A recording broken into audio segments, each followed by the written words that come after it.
आज आम्ही ज्या मंदिरामध्ये गेलो होतो त्या मंदिरामध्ये जात असताना आम्हाला स्मशानभूमी लागली आणि मंदिरामध्येच होते आणि मंदिर हे कुठलंही चला तर तुम्हाला सांगतो. तर मित्रांनो आज सकाळीच माऊलीचं दर्शन घेतलं होतं. लगेच आमच्या मित्राचा फोन आला की इकडे ये म्हणून. मग मित्राला भेटायला जायचं म्हणल्याच्या नंतर लगेच बस स्टँडवर आलो आणि पोहोचलो सरळ वाघोलीमध्ये. आणि जसं मी बाहेर आलो लगेच मला ही ट्रॅफिक लागली आणि मी ट्रॅफिक बघतच बसलो होतो. तेवढ्यामध्ये लगेच आदित्यची मला गाडी दिसली. मग लगेच आदित्यच्या गाडीवर जाऊन बसलो आणि जसं आम्हाला जायचं होतं मंदिरामध्ये तेवढ्यामध्ये तो म्हणला की चला आपण अगोदर नाश्ता करून नंतर मंदिरामध्ये जाऊ. मग इथं नाश्ता आम्ही केला आणि शेवटी आलो मंदिरामध्ये. आणि आम्ही जसं मंदिरामध्ये आलो का अगोदर आम्हाला स्मशानभूमी लागली. हे मंदिर आहे वाघोली येथे असणारे वाघेश्वर महादेव मंदिर.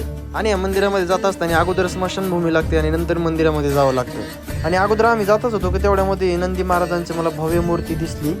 मग मंदिरामध्ये जात असताना अगोदर आम्ही नंदी महाराजांचं देखील दर्शन घेतलं आणि एवढी मूर्ती मी प्रथमच या ठिकाणी बघितलेली होती. आणि आतमध्ये गेल्याच्या नंतर वाघेश्वर महादेवांचं दर्शन झाल्याच्या नंतर आतमध्ये मंदिर देखील तेवढं सुंदर होतं. आणि जसं आम्ही बाहेर आलो की मंदिराच्या शेजारी सुद्धा खूप मोठं असणारं तळं होतं आणि इथं बोटिंग सुद्धा होती. पण बोटिंग काय आम्ही केली नाही. आणि मित्रांनो या मंदिराची शिल्पकला पाहून तुम्हाला अंदाज लागलाच असेल हे मंदिर किती प्राचीन असेल. आणि मित्रांनो आम्ही दर्शन घेतच होतो की तेवढ्यामध्ये आम्हाला ही एक समाधी दिसली आणि तिथल्या एका व्यक्तीला विचारल्याच्या नंतर त्यांना सांगितले की जे रामेश्वरजी शास्त्री होते त्यांची असणारी ही समाधी आहे. मग तिथलं सुद्धा आम्ही दर्शन घेतलं. मग लवकर दर्शन झाल्याच्या नंतर आम्ही सुद्धा बाहेर आलो कारण आम्हाला लवकर घरी सुद्धा जायचं होतं. आम्हाला दुसरं देखील काम होतं. मग खूप वेळ तिथे थांबल्याच्या नंतर शेवटी मला आदित्य सोडायला आला. त्याचा व्हिडिओ काय मी तुम्हाला दाखवला नाही. मग आदित्यला टाटा करून फायनली मी या ठिकाणी बस स्टँडवर आलो आणि लगेच बसचं तिकीट काढून बसमध्ये बसलो.